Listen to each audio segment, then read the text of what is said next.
There are moments in your life that arrive disguised as something ordinary. They were the camouflage of routine, of a Tuesday morning or a Thursday night, and they slip past your defenses without a sound. You only recognize their true nature in retrospect, when you trace the fault lines of your own personal history and find the epicenter of the quake. For me, that moment was not a grand declaration or a dramatic event. It was the sound of a plastic water bottle being picked up from a wooden nightstand, and the silence that followed when the footsteps I expected to retreat did not. It was the weight of a gaze in a room lit only by the pale blue glow of a city that never truly sleeps. He was just grabbing his water bottle. That was the reason he was there, standing in the doorway of my bedroom in the middle of the night. It was the plausible, logical explanation for his presence in my space, a space that had, over the past several months, become more of a shared territory than a private sanctuary. He had left it on the nightstand before falling asleep on the couch, or so the unspoken narrative went. He must have woken up thirsty, navigated the dark apartment that was as familiar to him as his own, and come to retrieve it. A simple, mechanical act. Get water, return to couch, go back to sleep. Except he wasn't returning to the couch. He was standing there, a tall silhouette framed by the faint light from the hallway, his shadow falling long and distorted across my floorboards, stretching almost to the edge of my bed. I kept my eyes closed, my breathing measured and even, feigning a depth of sleep I was nowhere near.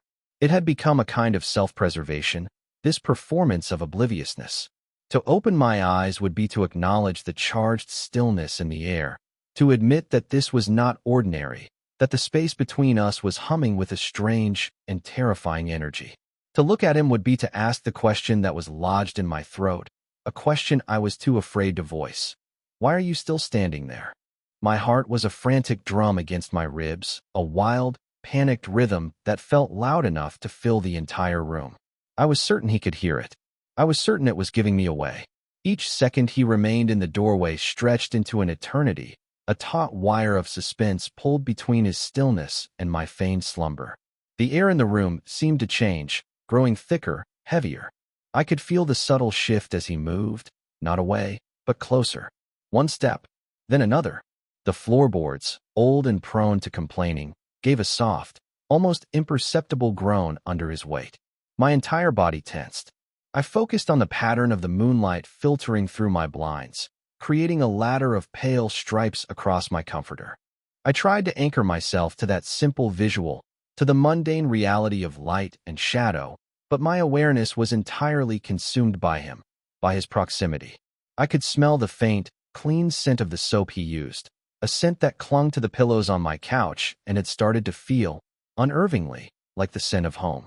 He was so close now I could feel the warmth radiating from his body, a phantom touch that made the hairs on my arms stand on end. He was just grabbing his water bottle, I told myself again, a mantra against the rising tide of hope and fear. But he already had it. I had heard the soft click of the plastic cap, the slight rustle of his fingers against the bottle's surface. The reason for his presence had been fulfilled, and yet he remained. He stayed, like he had something he needed to say, or something he needed to find, and he thought he might find it here, in the quiet darkness of my room. Before all this, before the nights of feigned sleep and silent visitations, there was just Julian. And there was just me. Our friendship was a simple structure, built on a foundation of shared exhaustion and the faintly chlorinated scent of the University Aquatic Center. We met on the swim team, two very different creatures navigating the same body of water. Julian was a force of nature, a sprinter who churned the water into a furious white froth, all explosive power and raw, beautiful energy. His every movement was a study in controlled violence. From the moment he launched himself from the starting block to the final, gasping collision with the wall, he moved through the world with that same confident momentum, collecting friends and accolades with an easy, unconscious grace. He was bright and loud and alive, a sun that people naturally orbited. I was, and still am, the opposite, a distance swimmer. My relationship with the water was one of patience and endurance, a slow, meditative rhythm of pull and kick, breath and glide. I found a quiet peace in the deep blue solitude of my lane, in the muffled silence beneath the surface. I was an observer by nature, content to exist on the periphery, cataloging the world through the lens of my old film camera. Our friendship shouldn't have worked, but it did. It was forged in the brutally early hours of morning practice, in the shared agony of ice baths and the groggy camaraderie of post-workout breakfasts. Julian saw something in my quietness that he didn't mistake for disinterest. He would seek me out, slinging a damp towel around his neck and collapsing onto the bench next to me, chattering about fluid dynamics for his engineering courses or complaining about his coach, and I would listen, offering a quiet comment here and there. He seemed to find a strange sort of ballast in my stillness, a calm port in the storm of his own energetic existence. For my part, I was drawn to his light, to the uncomplicated warmth he radiated. Being his friend felt like standing in the sun after a long winter. It was simple. It was good.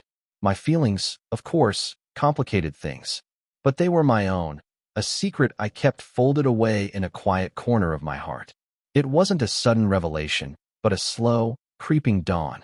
It started with my camera.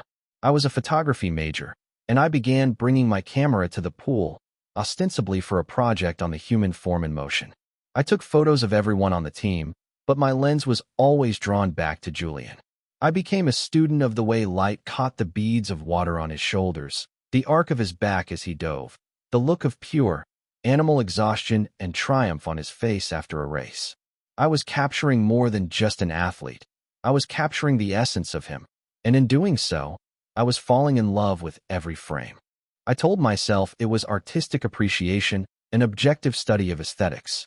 But when I was alone in the darkroom, watching his image emerge slowly in the chemical bath, the acrid smell of the developer fluid filling my lungs, I couldn't deny the painful, hopeful flutter in my chest. This was not objectivity. This was a form of worship. He had a girlfriend, Amelia. She was nice enough, a bubbly art history major who often came to our meets, her cheers a bright, sharp sound in the echoing natatorium. Their relationship was a fact of life, a permanent fixture in the architecture of our social circle. I accepted it. I had to. It formed a clear and necessary boundary, a wall that kept my own feelings safely contained.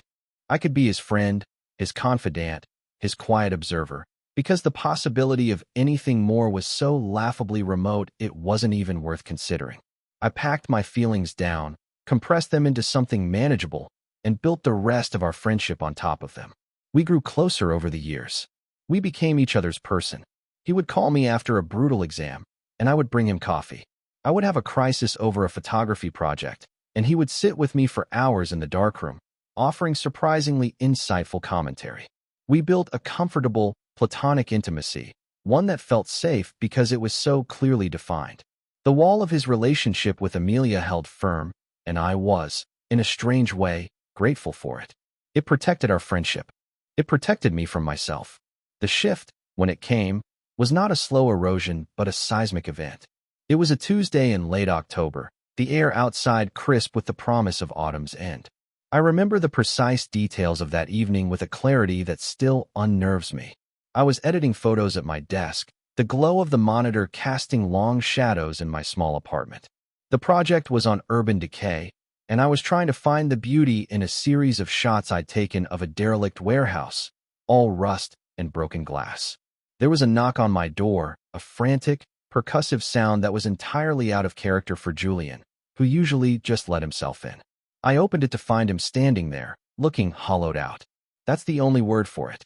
The usual light in his eyes was gone, extinguished, leaving behind a flat, vacant darkness. He was wearing a faded university sweatshirt, and his hands were shoved deep in his pockets. "Hey," he said, his voice rough, as if he hadn't used it in days. "Hey," I replied, stepping back to let him in. "Everything okay?" It was a stupid question. Nothing was okay. He walked past me and sank onto my couch, the one he would later come to know so intimately. He didn't answer my question. He just stared at the opposite wall, at a framed photograph I had taken of a lone seagull against a stormy sky. The silence in the room was vast and brittle. I felt a sense of profound helplessness, a desire to fix whatever was broken, and a complete ignorance of how to even begin. I made tea, a pointless, domestic gesture because it was the only thing I could think to do. I set a mug on the coffee table in front of him. He didn't seem to notice. After what felt like an hour, but was probably only 10 minutes. He finally spoke, his voice barely a whisper. She ended it, Amelia. The wall. I sat down in the armchair across from him, keeping a respectful distance. I didn't know what to say. I'm sorry, Julian, was all I could manage, and the words felt like thin, useless paper in the face of his grief. He shook his head, a small, jerky movement. Don't be. It's fine, but it wasn't fine. He looked like a building that had had its foundations ripped out from under it. He had spent 4 years constructing his life around her, and now that part of the blueprint was just gone. He didn't cry. I almost wished he would. Crying would have been a release, a storm that breaks the humidity. Instead, he just sat there, encased in a kind of awful, silent pressure. He didn't want to talk about it, he said. He just didn't want to be alone in his apartment, a space that was suddenly haunted by her absence, every object a memory, every empty space a reminder of what he had lost. So he stayed. He didn't ask. He just stayed, and I didn't offer for him to leave. It felt like the most natural thing in the world. He fell asleep on the couch around midnight, fully clothed, without even a blanket. I watched him for a long time, his face in repose looking younger, more vulnerable than I had ever seen it. The confident athlete was gone, replaced by someone lost and adrift. I found the spare quilt in my closet, the one my grandmother had made, and gently draped it over him. His breathing hitched for a moment, and then settled back into a deep, even rhythm. I went back to my room, but I didn't sleep. I lay awake, listening to the unfamiliar sound of another person breathing in my apartment, and I felt the tectonic plates of our friendship beginning to groan and shift beneath my feet. The wall had come down, and I had no idea what, if anything, would be built in its place. That first night established the new precedent. It became the first page in a new chapter of our story, one for which I had no map. The next night, he showed up again, this time with a pizza and 2 bottles of beer, as if to offer a token payment for his emotional tenancy. We ate in comfortable silence, watching some mindless action movie that neither of us was really paying attention to. The screen flickered, casting shifting colors across his face, and I found myself studying him again, not through a camera lens this time, but with my own unguarded eyes. The hollowness was still there, but it was softer around the edges. When the movie ended, he just stood up, gathered the empty pizza box, and said, "Couch is fine, right?" It wasn't a question so much as a statement of intent, and I just nodded. Of course it was fine. Everything was fine. This became our ritual. He would finish his classes or his evening practice, and he would come to my apartment. Sometimes we would talk about classes, about swimming, about anything and everything except Amelia. Other times, we would just coexist in the same space, the silence between us a comfortable blanket rather than an awkward void. He was seeking refuge, I understood that. My apartment was neutral ground, a sanctuary free from the ghosts of his past relationship. I was a safe harbor, a quiet friend who demanded nothing from him but his presence. I told myself my role was simple, to be the steady anchor he needed until he could repair his own ship and set sail again. I was happy to do it. It felt good to be needed in this way. But a part of me, the part one tried to keep locked away, was humming with a dangerous, forbidden hope. I was getting a taste of a life I had never allowed myself to imagine, a domesticity that felt both terrifyingly fragile and exquisitely real. After about a week of this new arrangement, he started complaining about the couch. He would wake up in the morning, groaning as he stretched, rubbing his neck and complaining about a crick in his back. "Your couch was not designed for a person of my height, Leo," he'd say, attempting a light-hearted tone that didn't quite land. I would just hum in sympathy, pouring him a coffee, carefully avoiding his eyes. I knew what was coming. I could feel the question hovering in the air between us, unspoken but gaining mass and gravity with each passing day. My apartment was a small one-bedroom. There was the couch, and there was my bed. The options were limited. The inevitable finally happened on a particularly cold night. A storm had blown in, rattling the windows and driving a thin, icy rain against the glass. Julian arrived looking soaked and miserable, shivering despite his thick jacket. He spent the evening huddled under a blanket on the couch, looking smaller than I'd ever seen him. When it was time to sleep, he hesitated. He stood in the middle of the living room, looking from the lumpy couch to the closed door of my bedroom. "You know," he started, his voice casual, too casual. "It's freezing in here." Your heating is garbage. It's an old building, I said, my voice equally strained. My place is always so warm, he mused, a phantom thought. But I don't really want to go back there tonight. He looked at me then, his gaze direct and pleading. Your bed is a queen, right? It's big enough, there it was. The question, finally given voice. My heart hammered against my ribs. The logical, sensible part of my brain screamed at me to say no, to protect the last remaining boundary, to preserve the careful equilibrium of our friendship. But the part of me that had been secretly hoping for this, the part that had been in love with him for years, was much, much louder. I was drowning out all reason. Yeah, I heard myself say, my voice sounding distant, as if it belonged to someone else. It's big enough. That night was a study in tense choreography. We were like two strangers forced to share a space, hyper-aware of every movement, every breath. I gave him a clean t-shirt and a pair of sweatpants to sleep in, and I felt a ridiculous, proprietary thrill watching him change into my clothes. He took the side of the bed closest to the wall, and I took the side closest to the door, leaving a vast, empty continent of mattress between us. We lay on our backs, staring at the ceiling, the silence in the room a living thing. I could feel the heat of his body across the inches that separated us. I was so rigid I thought my muscles might snap. I was terrified to move, to breathe too loudly, to do anything that might shatter the fragile, unspoken truce we had just formed.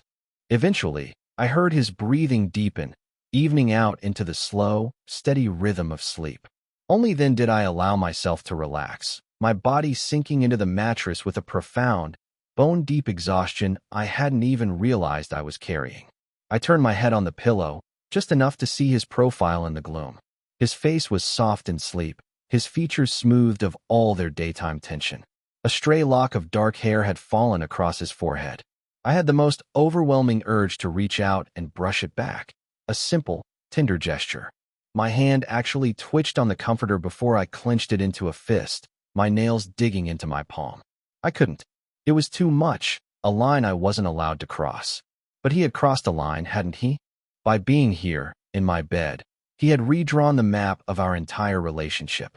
And as I lay there in the dark, listening to him breathe, I had the terrifying realization that I had no idea where this new map was leading us. The bed became the new couch. The pretext of the cold night or the bad back was quickly forgotten, replaced by an unspoken assumption. This was just what we did now. Julian would come over, and at the end of the night, he would follow me into my bedroom. The ritual of our cohabitation began to take on a life of its own, a silent dance with its own intricate steps and rhythms. We fell into a pattern of domesticity that was so comfortable it was unnerving. I would wake up to the smell of coffee, and Julian would be in my kitchen, moving with an easy familiarity, a mug already waiting for me on the counter. We started sharing groceries. His toothbrush appeared in the holder next to mine, a small, plastic declaration of permanence. Our friends on the team started to tease us, calling us an old married couple. We would both laugh it off, a little too quickly, a little too loudly, and I would feel a hot blush creep up my neck. The physical space between us and the bed began to shrink. It wasn't a conscious decision, but a slow, gravitational pull in the dark. It started with accidental touches in the night, a foot brushing against a leg, a hand falling onto a back. Each time it happened, I would jolt awake, my heart racing, but Julian would remain fast asleep, or at least he appeared to be. Then, the accidental became intentional, at least on his part.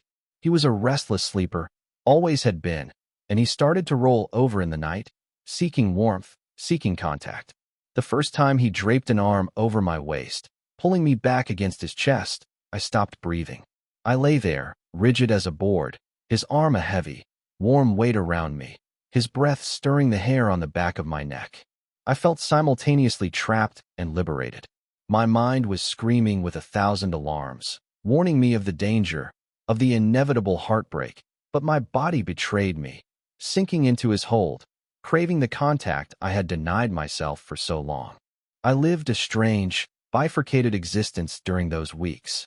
By day, we were friends, our interactions comfortably platonic, our conversations easy and familiar. But by night, we entered a different world, a silent, liminal space governed by a different set of rules. In the dark, We were two bodies seeking comfort, our limbs tangling together in a way that defied simple friendship.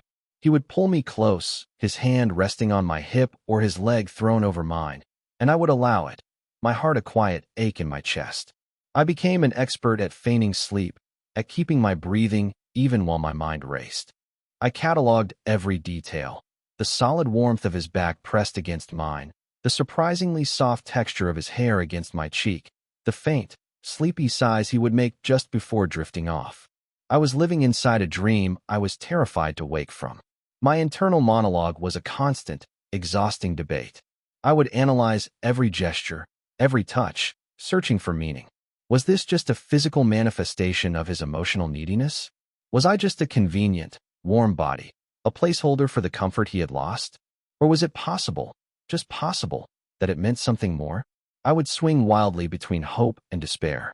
One moment, I would be convinced that he was developing feelings for me, that these nocturnal embraces were the prelude to a confession.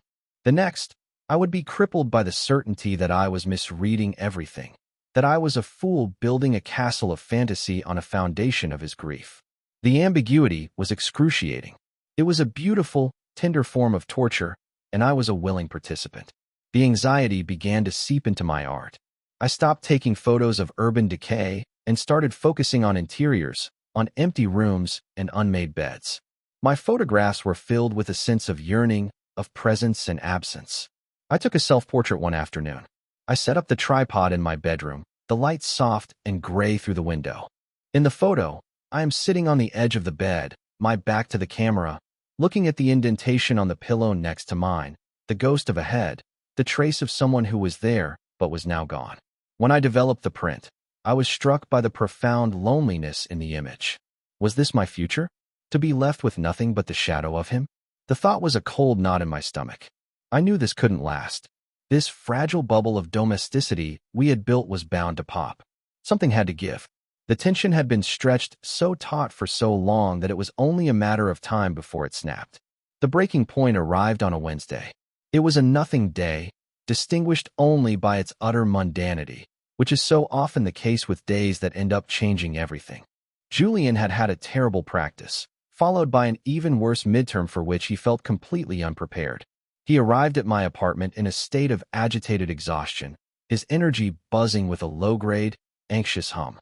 He paced my living room like a caged animal, running a hand through his hair repeatedly as he recounted every mistake he'd made in the pool, every question on the exam he was sure he'd gotten wrong.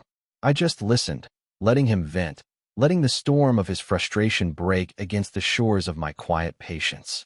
Later that night, the storm had passed, leaving behind a heavy, melancholic quiet. We were in bed, lying on our sides, facing each other. The usual space between us was gone. We were so close our knees were almost touching. The moonlight from the window was brighter than usual, illuminating the room in a soft, silvery glow. For the first time, I didn't close my eyes. I looked at him, really looked at him, and he looked back. His eyes, in the pale light, seemed impossibly dark, like deep pools of water. The air was thick with all the things we hadn't said for weeks. The silence wasn't sleepy or comfortable. It was charged, active, a presence in and of itself. Leo. His voice was a raw whisper, barely disturbing the quiet. It sent a shiver down my spine. Yeah. I managed to breathe, my own voice tight. He was quiet for a long moment, his gaze searching mine, as if looking for an answer to a question he hadn't yet asked. His expression was one of profound vulnerability, a look I had never seen on him before. It was a raw, unguarded honesty that stripped away all his usual defenses. He looked scared. "Can I ask you something stupid?" he finally said, his voice cracking on the last word. My heart felt like it was going to beat its way out of my chest. I could only nod, unable to form words. He took a shaky breath, his eyes never leaving mine. Would it be okay? He didn't finish the sentence. He didn't have to. I knew what he was asking. In his hesitant, broken question, I heard everything. I saw the weeks of shared silence, the nighttime embraces, the quiet mornings. It was all there, culminating in this single, terrifying, beautiful moment. The choice was mine. I could retreat, make a joke, pretend I didn't understand. I could protect myself, protect our friendship, and spend the rest of my life wondering what would have happened. Or I could leap. I didn't say anything. Instead, I gave the slightest of nods, a barely perceptible movement. It was enough. He moved slowly, tentatively, as if he expected me to bolt at any second. He closed the small distance between us, his hand coming up to cup my jaw, his thumb stroking my cheek. His touch was electric, a jolt of pure lightning that seemed to travel through every nerve in my body. And then he kissed me. It wasn't a passionate, movie scene kiss. It was soft and hesitant and deeply uncertain. It was a question, a confession, and an apology all at once. It tasted of salt and fear and a desperate, fragile hope. I closed my eyes and kissed him back, my own fear melting away, replaced by a feeling of profound, earth-shattering relief. It was the feeling of coming home to a place you never knew you were searching for. The wire had snapped. The bubble had popped. And in the quiet wreckage, something new and terrifying and wonderful was beginning to grow. The morning after was a study in silence, but it was a different kind of silence. It was brittle, sharp-edged, and full of regret. I woke up alone. The other side of the bed was cold, the sheet thrown back in a way that suggested a hasty departure. A profound, sinking dread filled my chest, heavy and cold as lead. I had known this was a possibility, a risk I had consciously taken, but the reality of it was a physical blow. I had allowed myself to hope, and the hope had made me vulnerable. I got out of bed and walked into the living room. The apartment felt vast and empty, the air thin and hard to breathe. My phone was on the coffee table. I picked it up, my hand trembling slightly. There was one new message, from him, sent over an hour ago. Had to run. Early practice. See you later. The words were so jarringly normal, so aggressively casual, that they felt like a slap in the face. See you later. It was a promise and a dismissal all at once. He was attempting to shove what had happened back into the box of our regular friendship, to pretend that the world hadn't tilted on its axis last night. I felt a surge of anger, hot and sharp, quickly followed by a wave of humiliation. I had misread everything. I had been a convenience, a port in a storm, and last night, I had allowed myself to be used in a new, more intimate way. He had gotten what he needed. Comfort, closeness, maybe even a moment of confused release. And now he was retreating back to the safety of the familiar. He didn't come over that night. He didn't call. He sent a single text late in the afternoon, something about having a group project to work on. It was a flimsy excuse, and we both knew it. The next day was the same. Silence. The quiet in my apartment was no longer a comfort. It was an accusation. Every corner of the space screamed his absence. The indentation on the couch cushions, the extra mug by the sink, the faint scent of his shampoo that still lingered on my pillows.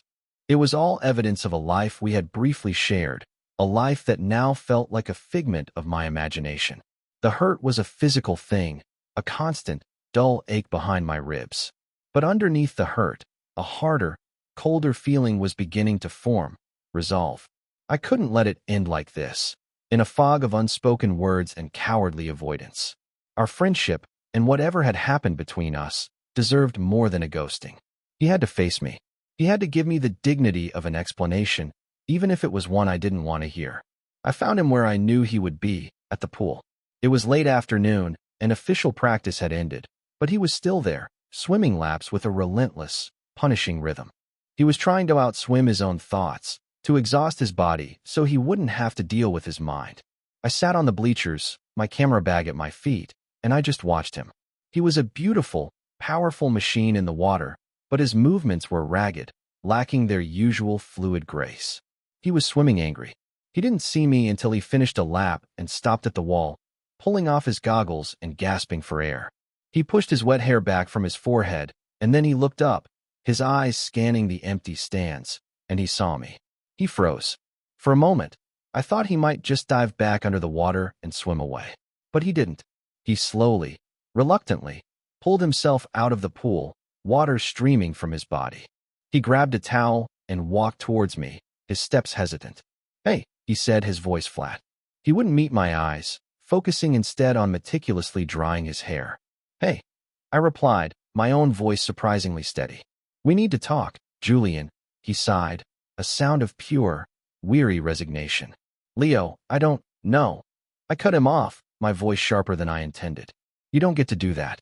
You don't get to kiss me and then disappear. You don't get to hide. I stood up, closing the distance between us. The air smelled strongly of chlorine, a scent I had always associated with him, with our friendship. Now it just smelled sterile, antiseptic. Look at me, I said, my voice softer now but firm. He finally lifted his head, and the look in his eyes was devastating. It was a chaotic mix of fear, guilt, and a profound, bottomless confusion. He looked like a lost kid. I'm sorry, he whispered, his voice hoarse. I screwed up. I shouldn't have. I'm so confused. Confused about what? I pressed, needing to understand, needing to hear the words. Are you confused about kissing me? Or are you confused about wanting to? He flinched, as if my words were physical blows. I don't know, he said, shaking his head. You're my best friend, Leo. You're the one person I have who is safe. I feel like I've broken something. I've ruined the one good thing I had left. The words hit me harder than I expected. Safe. That's what I was to him. A secure location. And in his mind, he had compromised that safety, not with the weeks of sleeping in my bed, not with the nightly intimacy, but with a single, honest kiss. The irony was crushing. The one act that had felt real to me was the one he saw as the mistake. I felt a cold dread wash over me. Maybe he was right. Maybe we had ruined it. The easy comfort of our friendship was gone, replaced by this awkward, painful tension. And standing there, in the echoing, cavernous space of the natatorium, surrounded by the ghosts of our shared history, I was terrified that he was right. I was terrified that in reaching for something more, we had lost everything. The days that followed our confrontation at the pool were the worst yet. The tense silence had been replaced by a stilted, excruciatingly polite distance. We saw each other at practice, exchanged hollow greetings, and then retreated to our separate corners. The easy camaraderie was gone, the unspoken understanding shattered. It felt like a death. I was grieving for a friendship that I had killed. I had forced a confrontation he wasn't ready for, and in doing so, I had driven him further away. He looked exhausted, haunted. He was getting thinner, and there were dark circles under his eyes that his goggles couldn't hide. I wanted to reach out, to go back to being the person who could offer him comfort, but I couldn't. The kiss, and the conversation that followed, had erected a new wall between us, one made of awkwardness and fear.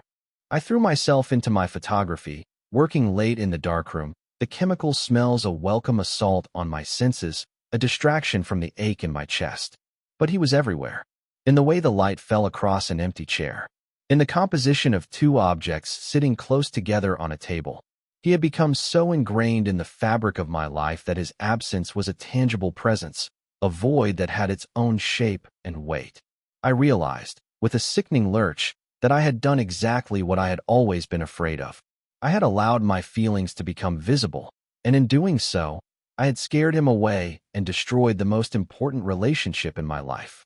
The loneliness was a physical weight, pressing down on me, making it hard to breathe. About a week after our talk, I was walking home from campus late one evening when I saw him. He was sitting on the front steps of my apartment building, his head in his hands, his shoulders slumped in defeat. My first instinct was to turn around, to walk the other way, to avoid another painful, circular conversation. But I couldn't. He looked so utterly broken, so alone, that my anger and my hurt evaporated, replaced by the familiar, instinctual urge to take care of him. I walked up the steps and sat down next to him, leaving a careful foot of space between us. He didn't look up at first. We just sat there in silence for a few minutes, watching the cars pass on the street, their headlights cutting through the deepening twilight. I'm an idiot, he said finally, his voice muffled by his hands. I didn't respond. I just waited. He finally dropped his hands and looked at me. His eyes were red-rimmed. I've been trying to figure it out. In my head, trying to make it all make sense. Why I felt so lost after Amelia. Why I only felt okay when I was at your place. Why I did what I did. He took a ragged breath. I'm an engineer. I think in systems. A cause is B. If this, then that. And none of this fits. It doesn't compute. Maybe it's not an equation to be solved, Julian, I said softly. But it has to be, he insisted, a note of desperation in his voice. Because the alternative is scary. It changes everything. It changes how I see myself. How I see us. He looked away, staring down at his hands, which were clenched into tight fists on his knees. When Amelia and I broke up, I lost my future, the one I had all planned out, and I was terrified. But being with you, at your apartment, it was the only time I wasn't scared. I wasn't thinking about the future or the past. I was just present, and it felt right. It felt more right than anything had in a long time. He paused, swallowing hard. That night, he continued, his voice dropping to a whisper. When I kissed you, it wasn't a mistake. I know I said I was confused, and I was. I am. But that wasn't confusion. It was the one clear thing in the middle of all the noise. I wanted to, and that's what scared me so much. Because I wanted it. And then the next morning, I panicked. I thought, what have I done? I've taken the one safe place I have, the one person I can't lose, and I've complicated it. I thought I had to undo it, to put it back in the box. But it doesn't go back in the box, does it? No, I said, my voice thick with emotion. It doesn't. He finally turned to face me fully, his expression open and raw with a vulnerability that stole my breath. I'm sorry, Leo. I'm so sorry for how I handled this. For hurting you. I was so scared of losing you as a friend that I just ran. But this past week, not having you at all, it's been so much worse. The silence has been unbearable. He reached out, his hand hesitating for a moment before he placed it on my knee. His touch was tentative, a question. I don't know what this is or where it's going. I don't have a blueprint for it. But I don't want to go back to how it was before. And I can't stand whatever this is now. I just know. I want to be with you. Tears I hadn't even realized were forming pricked at the back of my eyes. All the weeks of anxiety, of hope and fear and heartbreak, crested and broke in that single moment. His confession wasn't perfect. It was messy and confused and uncertain. But it was honest. It was real. And it was all I had ever wanted to hear. Okay, I whispered, my voice choked. I placed my hand over his on my knee, our fingers intertwining. Okay, we didn't go inside right away. We just sat there on the cold concrete steps as the city lights began to bloom around us, holding hands, two people who had gotten lost and had finally, miraculously, found their way back to each other. The old map was gone, useless. We were in a new, uncharted territory now. And for the first time, I wasn't scared. I was hopeful, because I knew, with a certainty that settled deep in my bones, that as long as we were navigating it together, we would be able to find our way. That night, we entered a new phase, a new kind of normal. It was a normal built not on unspoken assumptions and plausible deniability, but on quiet, deliberate choice. When we went inside, the air in my apartment felt different, lighter. The ghosts of awkwardness and misunderstanding had been exorcised by the honesty of our conversation on the steps. We made dinner together, a simple meal of pasta, moving around each other in the small kitchen with a new, gentle awareness.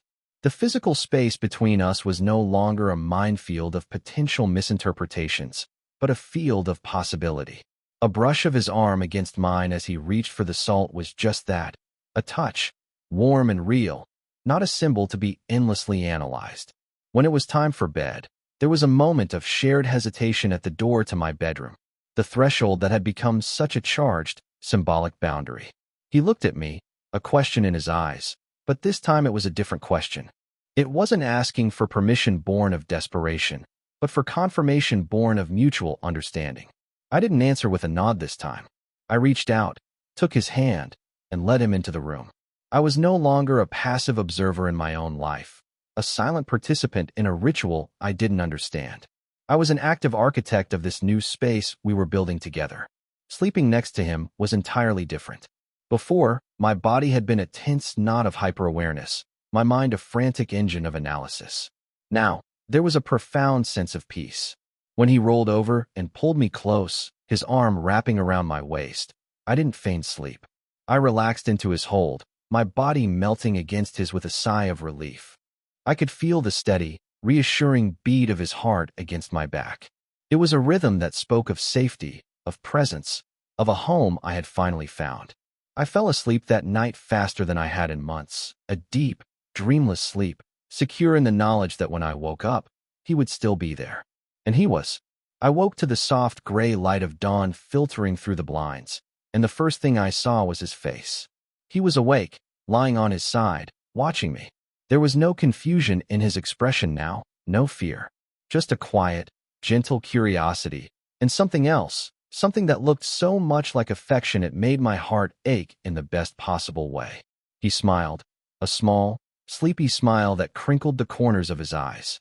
"Morning," he whispered, his voice thick with sleep. "Morning," I whispered back. He reached out and brushed a piece of hair off my forehead, the same gesture I had yearned to make all those weeks ago. His touch was so tender, so full of unspoken care, that it felt more intimate than any kiss. We didn't need to label what we were. We didn't need a blueprint or a 5-year plan. We were simply learning a new language together, a language of quiet gestures and shared mornings, of coffee made for two and a bed that no longer felt too big or too empty. The ambiguity that had once been a source of such intense anxiety had been replaced by a quiet certainty. Our lives began to merge in small, significant ways. He started leaving more of his things at my apartment, a few changes of clothes in a drawer, his engineering textbooks stacked on my bookshelf next to my photography books. My apartment, once my solitary sanctuary, transformed into our shared space. It began to feel less like my place and more like our home. We were building something new, day by day, not on the ruins of our old friendship, but with its strong, tested foundation. The core of what we had always been to each other, the trust, the support, the deep, intuitive understanding, was still there. It was the bedrock upon which we were now carefully, hopefully, constructing something more. There are still moments, of course, when a flicker of the old fear returns. A moment of silence that lasts a little too long, a look I can't quite decipher. The habits of anxiety and self-protection, learned over years of secret longing, do not disappear overnight. But now, when that fear surfaces, I don't have to battle it alone in the dark. I can turn to him. I can voice the insecurity, and he will listen. He will take my hand and pull me close and remind me, not always with words, but with the steady, reassuring fact of his presence, that we are here. Together, we are navigating this uncharted territory side by side. We began to heal, not just from the wounds we had inflicted on each other during our week of painful distance, but from the older, deeper wounds of our own individual loneliness. We began to heal in the beautiful, honest silence we had finally learned how to create together, a silence that was no longer empty, but full,